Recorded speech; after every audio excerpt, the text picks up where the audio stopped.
1950 की दिहाई में जब सोवियत यूनियन और अमेरिका के दरमियान कोल्ड वॉर शुरू हुई तो अफगानिस्तान एक बार फिर दो बड़ी ताकतों के दरमियान फंस गया। सोवियत यूनियन से चूंकि उस वक्त तक सेंट्रल एशियन स्टेट से आज़ादी हासिल नहीं की थी, इसलिए अफगानिस्तान सोवियत यूनियन का डायरेक्ट नेबर था।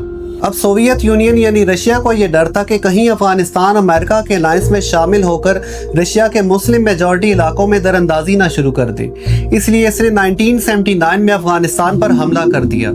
एक बड़ी तादाद में सोवियत आर्मी अपने जदीद टैंकों के साथ अफगानिस्तान में दाखिल हो गई और कम्युनिस्ट हुकूमत बैठा दी गई। मगर इस बार अफगानिस्तान अकेला नहीं था, बल्कि पाकिस्तान इसके शाना बशाना साथ खड़ा हुआ।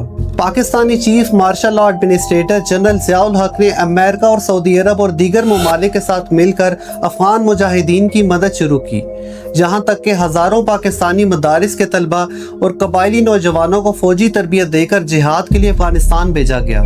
पाकिस्तान ने अपनी सरजमीन, अपने वसाइल, अपने दिल, सब कुछ अपने अफगान भाइयों के लिए पेश कर दिए। अफगान मुहाजिरीन 30 से 40 लाख की तादाद में पाकिस्तान में दाखिल हुए। कराची से पेशावर, कोयटा से खैबर, लाखों लोग पनाहगज़ीर बने और पाकिस्तान दुनिया का सबसे बड़ा रेफ्यूजी होस्ट बन गया। मगर ये कुर्बानी सस्ती नहीं थी। असलहा आया, शिद्दत पसंदी आई और गैर मुल्की एजेंसीज ने भी पाकिस्तान का रुख किया। मगर उस वक्त पाकिस्तान का मकसद सिर्फ एक था, अफगानिस्तान की आज़ादी। लेकिन सबसे बड़ी मदद मैदान जिहाद में फराम की। अमेरिका और अपनी इंडिजिनस टेक्नोलॉजी को अफगानिस्तान में ट्रांसफ़र किया और अपनी जदीद हिकमत अमली से अफगान मुजाहिदीन को आरास्ता किया। पेशावर इस जिहाद का मरकज़ बन गया। ये एक जंग नहीं थी, बल्कि ईमान और कुर्बानी की दास्तान थी। बिलाखिर 1989 में सोवियत यूनियन को शिकस्त हुई। दुनिया ने इसे पाकिस्तान और अफगानिस्तान की जीत कहा, मगर अफगानिस्तान में अमन आया।